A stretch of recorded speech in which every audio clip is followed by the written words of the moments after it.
Pada kisah yang lalu telah diceritakan, Layang Suta setelah menghajar pengemis di pasar Mindi Karang Oblong, lalu melesat pergi. Tapi di tengah perjalanan dihadang oleh laki aneh, hingga terjadi adu tanding kesaktian. Layang Suta mengeluarkan pukulan tapak geni. Ketika telapak tangannya beradu dengan tapak tangan lelaki aneh itu, seakan-akan tenaga dalamnya disedot.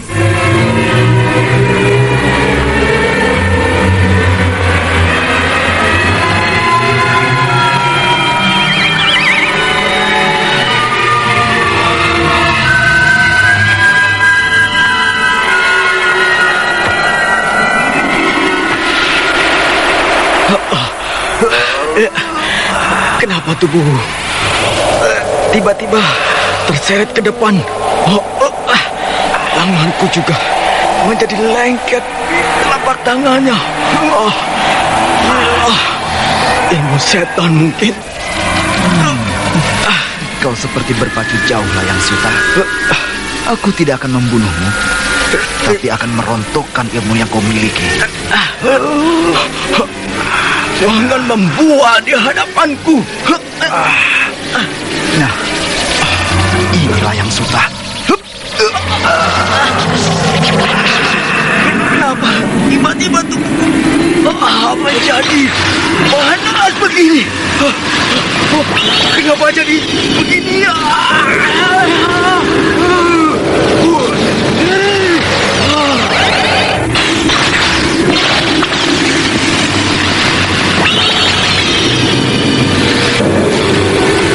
Layang Suta, terpaksa aku merontokkan ilmu-ilmu yang kau miliki untuk mencegah kejahatan yang selalu kau lakukan. Siapakah kau sebenarnya, orang sakti, hingga menghukumku begini rupa? Aku adalah pengembara yang sedang mencari Prabu Sana. Nah, kalau kau bisa menunjukkan tempatnya, ilmu yang kau miliki akan kupulihkan kembali ke dalam tubuh. Saya...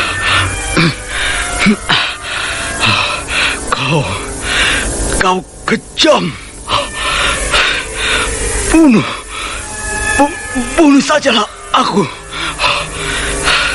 Tidak ada artinya lagi aku hidup dalam keadaan seperti ini.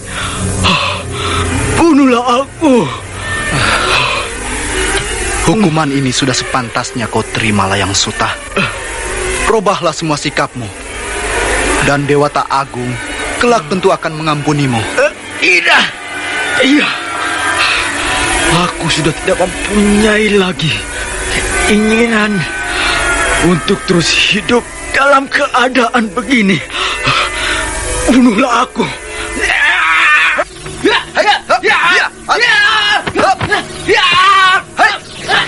Tidak ada artinya kau mengamuk seperti ini, Layang Suta. Lepaskan! Lepaskan! Lepaskan aku! Lepaskan! Kau kejam! Bunuhlah aku!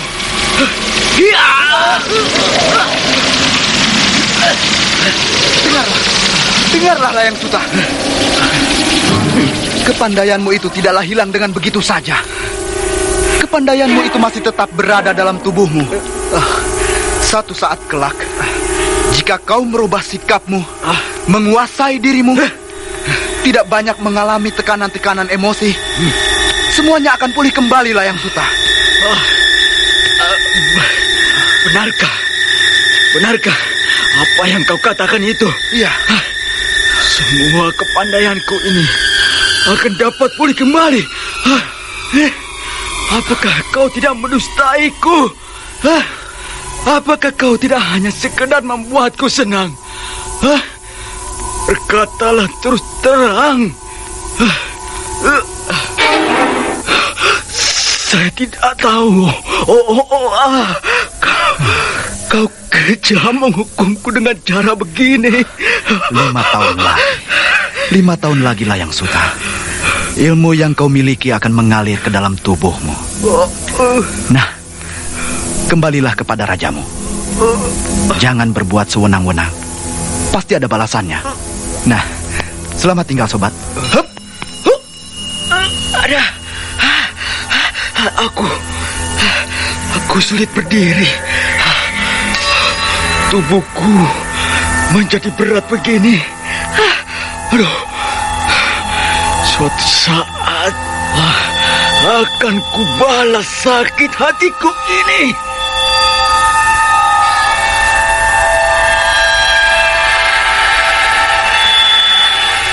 Layang Suta dengan bersusah payah berdiri dan menaiki kudanya, lalu kembali ke markasnya. Sementara itu lelaki aneh sudah duduk di bawah pohon di pasar Mindi memperhatikan orang yang lalu lalang. Kita tinggalkan lelaki aneh. Kini kita kembali ke perguruan pengemis cabang Kota Cada.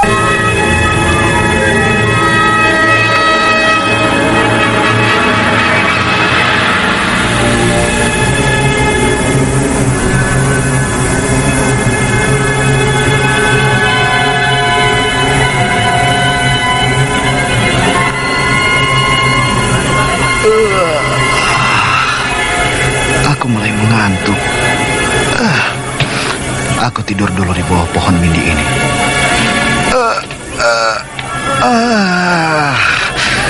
Enak meluruskan badan begini. Hoi, bangun! Astaga. Ada apa kiranya, sahabat? Kau mengganggu orang yang mau tidur.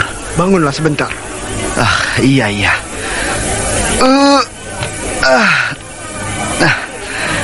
Ada apa, sahabat? Kelihatannya Anda seperti memusuhiku. Kau lelaki aneh yang membuat banyak orang penuh tanda tanya. Harap kau sudi mengikutiku ke pesisir sebelah sana, dekat kuil itu. Permintaanmu aneh sekali. Kenapa kita tidak bisa bicara di sini? Ini menyangkut Prabu Sana yang kau tanyakan itu. Prabu Sana? Iya. Ayo, ikuti aku. Di sana jawabannya. Baiklah.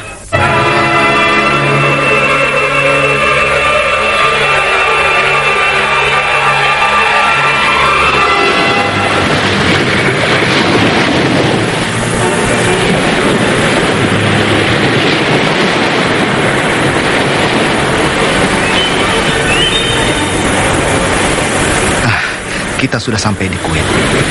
Nah, di mana Prabu Sana itu berada? Sebentar lagi juga datang. Loh, tadi kamu bilang ada di sini.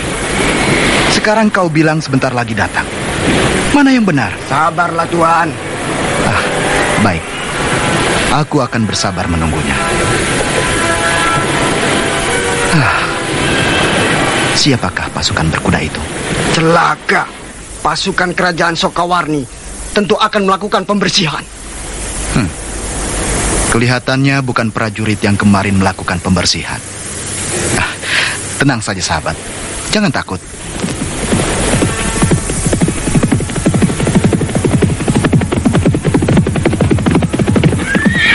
Hei! Pasukan, berhenti! Hei! Kisanak berdua! Sedang apa kalian duduk di depan kuil? Apakah kalian akan melakukan pencurian? Turunlah dulu, hai prajurit gagah. Kiranya kurang santun menanya orang dari atas punggung kuda. Kaulah yang harus menghormat kedatanganku. Sudah, tangkap saja kedua orang itu. Pasti mereka akan berbuat jahat di sekitar kuil ini. Galak juga rupanya kau. Mana surat perintah dari raja untuk melakukan penangkapan?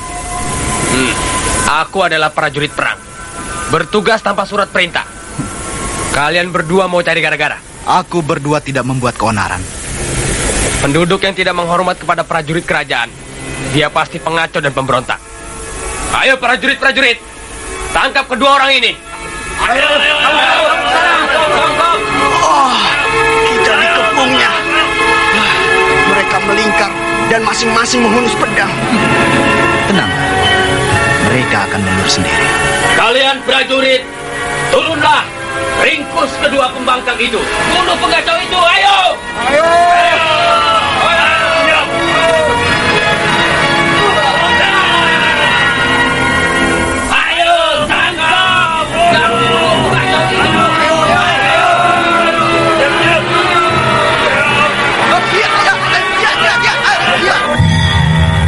Tangkap dia!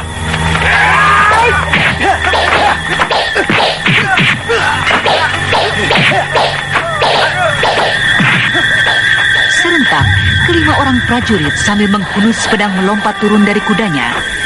Dengan wajah garang mendekati lelaki aneh dan pengemis. Begitu mereka mau menangkap, tiba-tiba tubuh kelima orang prajurit itu terpental. Melihat kejadian itu, prajurit-prajurit yang lain mulai menyerang bersama-sama. Kalian prajurit, turunlah! Ringkus kedua pembangkang itu! Bunuh pengacau itu, ayo! Ayo!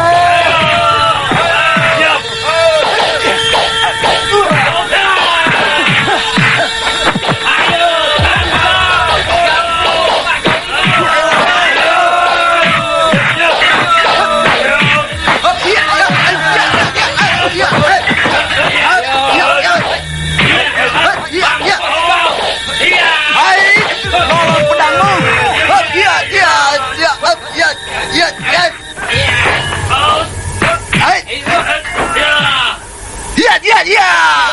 Ku tangkis pedang kalian dengan pedang temanmu yang terpental ini.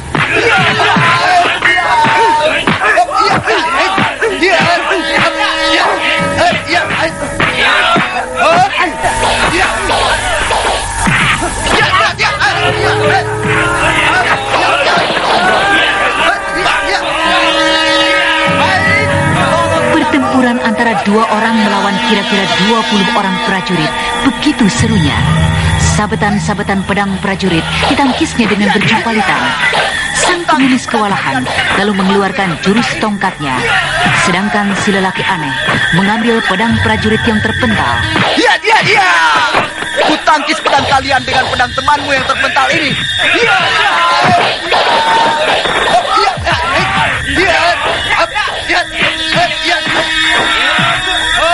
Tiba-tiba saja, lelaki aneh itu mengeluarkan teriakan nyaring dan panjang. Maka semua prajurit-prajurit yang menyerangnya terpental, pedangnya terlepas, lalu jatuh terkapar tanpa daya. Sang pengemis mulutnya ternganga, terkesima melihat kehebatan lelaki aneh itu.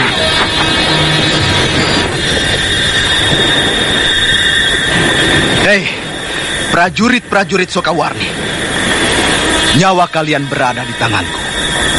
Sekali tebas, batang leher kalian akan lepas. Tapi aku masih punya hati. Nah, kenapa kalian bertugas tanpa aturan yang benar? Ayo jawab. Kau sebagai pimpinan pasukan berkuda. Ayo jawab. Tuan Pendekar. Kami mendapat perintah untuk menangkap dan membawa penduduk yang melawan kepada petugas keraton. Tapi kami berdua bukanlah orang-orang yang membangkang. Hanya kalian berlaku kasar terhadap penduduk. Tuan Pendekar, Tuan adalah laki-laki yang kami cari. Menurut laporan Telik Sande, Tuan adalah orang yang melukai Layang Suta serta mencari Prabu Sana. Aku mencari Prabu Sana itu adalah urusanku sendiri. Sedangkan Layang Suta, dia adalah prajurit angkuh, sombong, yang berbuat semena-mena. Aku tidak senang melihat prajurit menyalahgunakan tugas. Sampaikan kepada raja kalian. Aku si pengembara tidak senang melihat ketidakadilan dengan penetapan pajak yang memberatkan penduduk. Iya, saya akan sampaikan kepada Kanjeng Prabu Ranggabanu. Nah, berdirilah kalian semua dan cepat berlalu dari sini. Iya.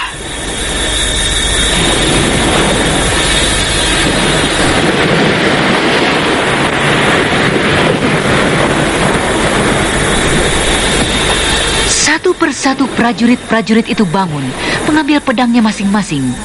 Tampak di wajah mereka sinar mata dendam. Tiba-tiba salah seorang prajurit dengan nekatnya melempar pisau belatinya ke arah lelaki aneh itu. Ketika lengah membelakanginya, pisau itu begitu deras meluncur, mengarah ke lehernya. Oh, iya!